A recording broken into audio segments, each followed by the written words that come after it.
Hello friends, आज हम बात करेंगे न्यूटन्स लॉ ऑफ ग्रेविटेशन के बारे में। जैसा कि आप सभी जानते हैं कि Newtons was a scientist who tell about the gravitational force.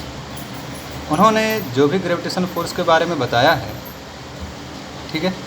तो यूनिवर्स में हम जानते हैं कि हमारे यूनिवर्स में जो ग्रेविटेशनल फोर्स है वो हर जगह एग्जिस्ट करता है।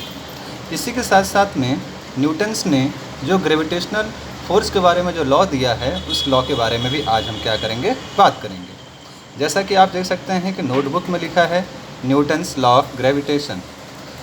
इनका जो ये न्यूटन्स लॉ ऑफ ग्रेविटेशन है, उसमें हम दो चीज़ों के बारे में बात करेंगे।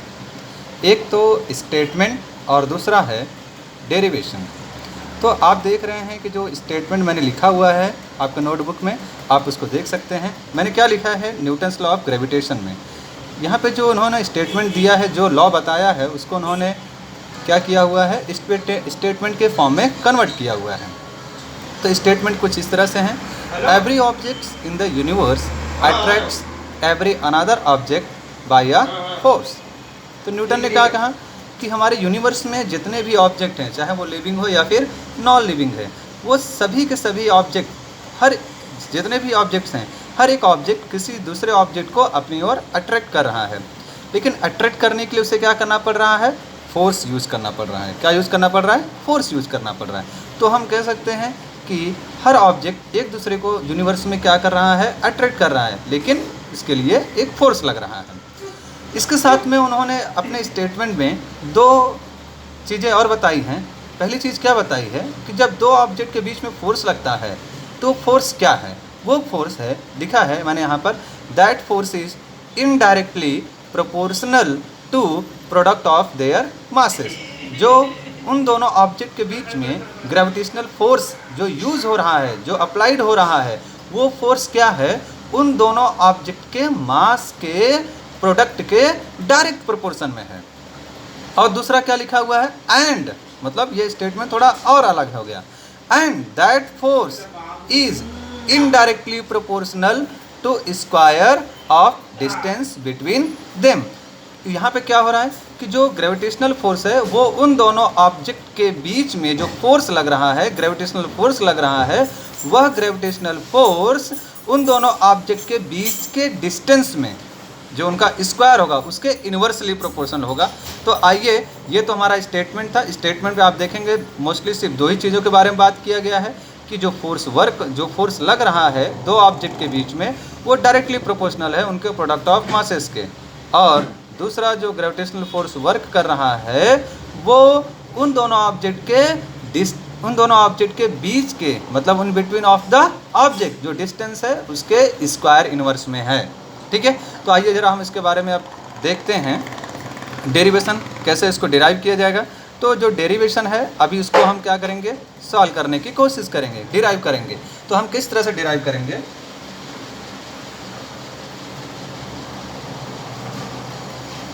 डेरिवेशन का मतलब होता है प्रूफ करना, साबित करना कि जो उन्होंने स्टेटमेंट लिखा है वो स्टेटमेंट को वो कैसे न्यूटन ने प्रूफ किया। तो उसके लिए डेरिवेशन करने के लिए हमें कुछ कंसिडर करना पड़ेगा। तो हम यहाँ पे क्या कंसिडर करते हैं कि हमारे पास एक अर्थ है और एक सन है। जैसे कि मैं यहाँ पे डायग्राम ड्रॉ करता हूँ, ये हमारा सन है क्योंकि ये बड़ा है, इसलिए मैं यहाँ पे लिख देता हूँ सन, और ये है हमारा अर्थ। ठीक है, अब आप जानते हैं कि जो ये दोनों ऑब्जेक्ट हैं, सन और हमारा अर्थ, ये दोनों ऑब्जेक्ट का मासेस अलग अलग होगा। मासेस क्यों अलग होंगे, क्योंकि एक आपको जो है लार्जर दिख रहा है और एक जो है आपको स्मॉलर दिख रहा है। तो इसलिए सन का जो मास होगा वो अलग होगा और अर्थ का जो मास होगा वो अलग होगा। दूसरी चीज़ यहाँ पर आपको ये देखने की बात है कि सन और अर्थ के बीच में क्या है, एक डिस्टेंस है। और जो ग्रेविटेशनल फोर्स होता है वो हमेशा किसी भी ऑब्जेक्ट के कंसंट्रेटेड मास से अप्लाइड होता है। कंसंट्रेटेड मास का मतलब होता है जैसे अगर कोई ऑब्जेक्ट है तो उस ऑब्जेक्ट में कोई एक जगह ऐसी होगी जहाँ पे उसका पूरा होल मास जो है वो कंसंट्रेट होगा, सिचुएटेड होगा, उसको हम कहते हैं। ठीक है, तो जो सन है, सन तो देखा जाए तो सर्कुलर ही है, तो सर्कुलर होने की वजह से उसका पूरा का पूरा मास कहाँ पर होगा, उसके सेंटर पर होगा।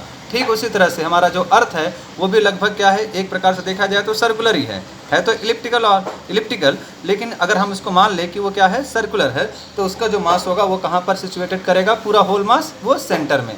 तो सेंटर टू सेंटर मतलब किसी भी ऑब्जेक्ट का जहाँ पर किसी एक पार्टिकल्स पर जहाँ पे उस ऑब्जेक्ट का पूरा मास डिफाइन करता है उसको हम कंसंट्रेटेड मास कहते हैं। ठीक है, या centre mass, centre of mass भी कहते हैं। तो यहाँ पे जो सन का सेंटर ऑफ मास है वो यहाँ होगा और जो अर्थ का सेंटर ऑफ मास होगा ये यहाँ होगा। अब आप जानते हैं कि सन और अर्थ के बीच में क्या होता है, एक डिस्टेंस होता है।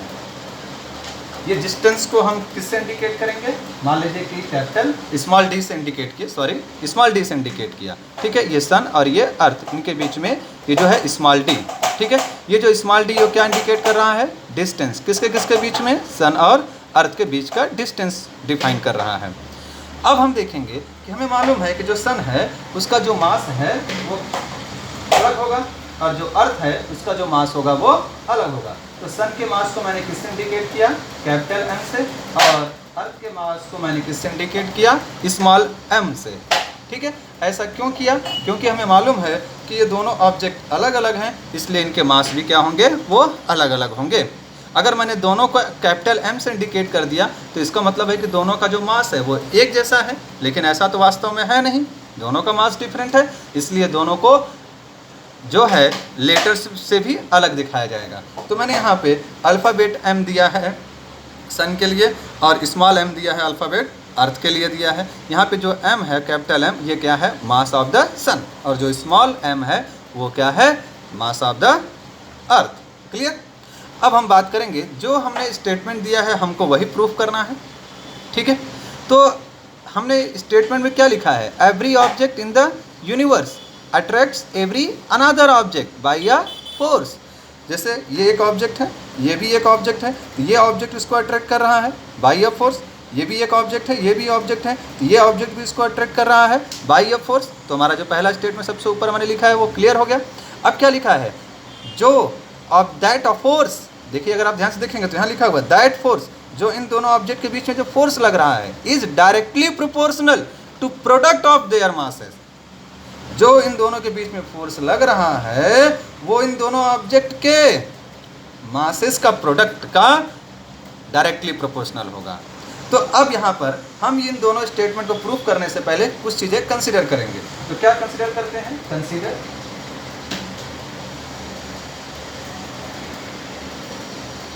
सन has a mass capital N, small m is mass of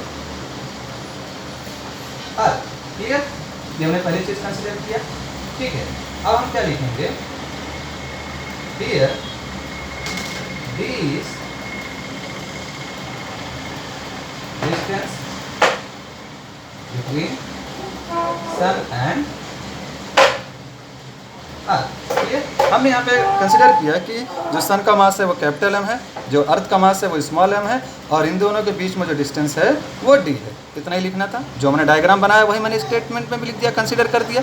ठीक है, अब हम क्या करेंगे, तो हमारा जो पहला स्टेटमेंट है दैट फोर्स, भाई इन दोनों के बीच में कौन सा फोर्स लग रहा है, कंसिडर कीजिए। जो फोर्स इन दोनों के बीच में लग रहा है उस फोर्स को मैंने किससे इंडिकेट किया, एफ से। एफ मतलब फोर्स हो गया। That force is directly proportional. Directly proportional symbol क्या होता है, इस तरह से डायरेक्टली प्रोपोर्शनल सिंबल होता है, directly proportional to product. Product का मतलब क्या होता है, मल्टीप्लाई ऑफ देयर मासेस। किनके मासेस, उन ऑब्जेक्ट के मासेस।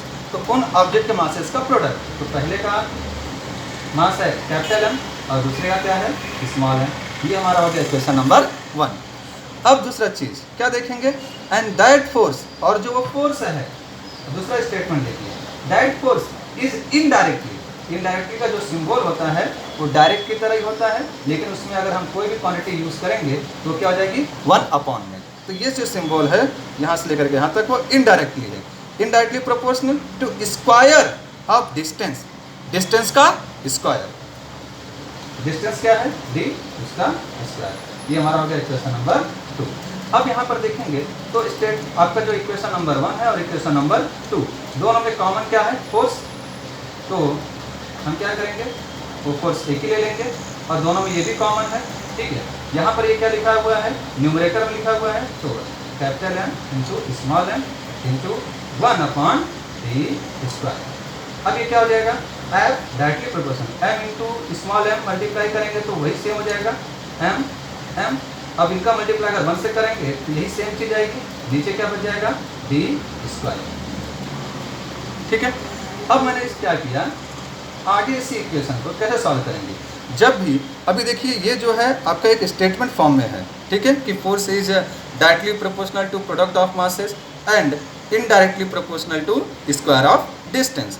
लेकिन जब इसको हम मैथमेटिकली प्रूफ करेंगे या मैथमेटिकली इसको इक्वेशन में बदलेंगे, ठीक है, तो इक्वेशन में हम इसको कन्वर्ट करने से पहले जो डायरेक्ट का सिंबल है उसको कन्वर्ट कर देंगे।